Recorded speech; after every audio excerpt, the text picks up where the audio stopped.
that? Who you? Have you ever tried describing a person to someone else by using other people?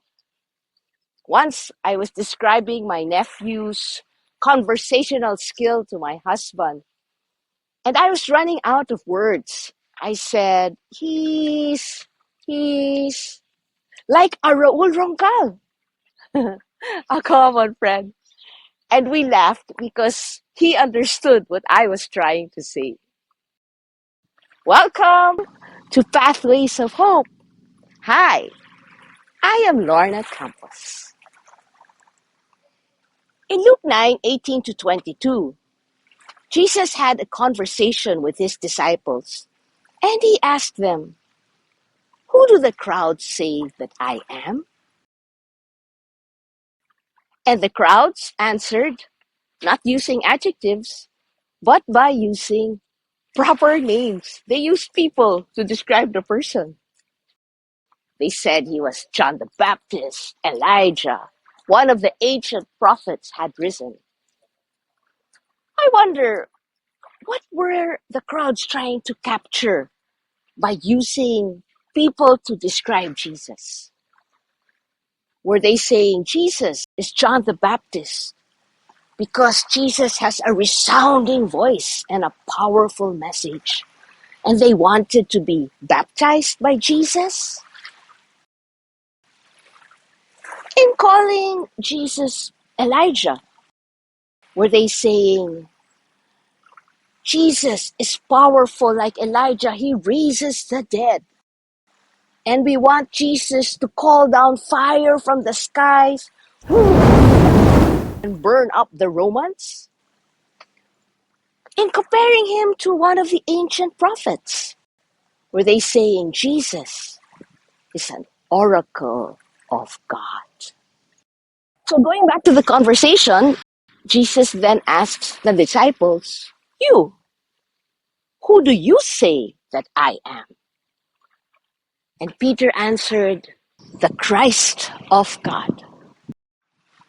Notice that Jesus, when hearing these answers, he does not negate them nor play them down. He doesn't say, "No, that's an exaggeration. That's not me." Rather, he rebuked them and directed them not to tell anyone. Why not? Could it be because Jesus still wanted to reveal more of himself? He said, "The Son of Man must suffer greatly and be rejected by the elders, the chief priests, and the scribes, and be killed, and on the third day be raised." And this is a key revelation. Jesus, the suffering Christ. Context.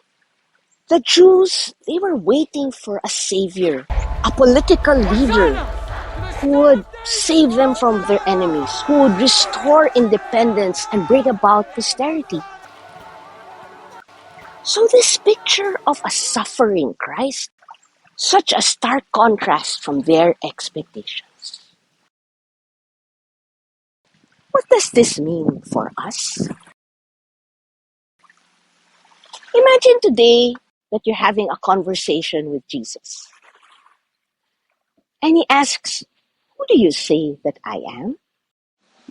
And whatever you answer, layer it with the revelation of who Jesus is. For example, if your answer is, "Jesus is my hope," Jesus will say, "Yes, I am your hope. I have suffered that you may be able to live with confident assurance and renewed strength with my hope." Or your answer to the question, "Who do you say that I am?" could be, "Jesus, you're my friend, BFF." And Jesus says, Yes, I am your friend. I have laid down my life for you. Greater love has no one than this, to lay down one's life for one's friends. If we answer, Jesus, you're a stranger to me, I don't know you, Jesus will say, yes, I am a stranger who suffered, was rejected, killed, died, and rose. I went through all of that suffering with you in mind. For you are no stranger to me, Jesus says. For I know you. Who do you say that I am? So many things to describe Jesus, and yet so much more he has to reveal. I pray today we have another layer of revelation of who Jesus is. And let's describe Jesus to others. Use whatever images and words that they too may encounter him personally. God bless!